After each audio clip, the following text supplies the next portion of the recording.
Bonjour.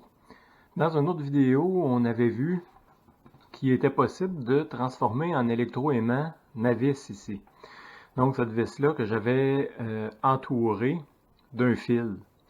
Donc a priori, ce qu'on avait vu, c'est que cette vis-là n'est pas aimantée. Mais si je fais passer un courant à l'intérieur de mon fil, à ce moment-là, ma vis se transforme en électroaimant. Maintenant, suite à ça, si je fais le processus inverse, c'est-à-dire que plutôt que de faire passer un courant à l'intérieur de mon fil, je vais diriger un champ magnétique, ici j'ai un aimant, près de ma bobine de fil.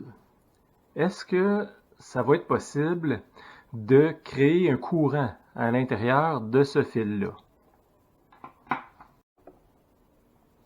Donc, qu'est-ce que je viens de faire ici? Ma vis et mon fil qui constituent ma bobine, je l'ai relié à un voltmètre.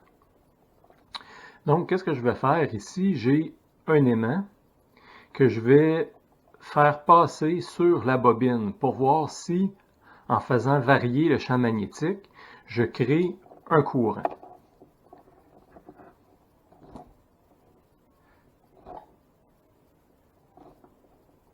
Donc, on voit ici, quand je bouge, il se crée un courant. On le voit par le biais de la tension. Donc, en faisant varier un champ magnétique sur une bobine, un courant se crée. Donc, c'est le principe, en fait, des sources d'alimentation qui sont les alternateurs et les génératrices sur les avions.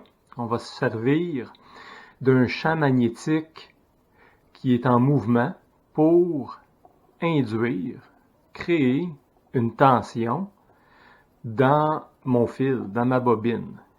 Et c'est ce qu'on va retrouver sur la barbus.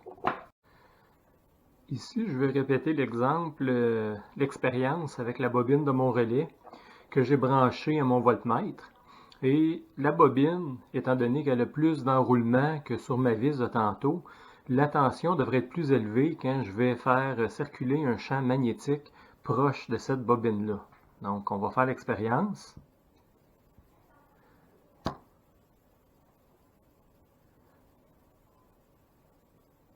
Et on voit que je peux monter quand même beaucoup plus haut en tension. Et d'un côté, quand je circule d'un sens, je vais avoir une tension positive et dans l'autre, négative.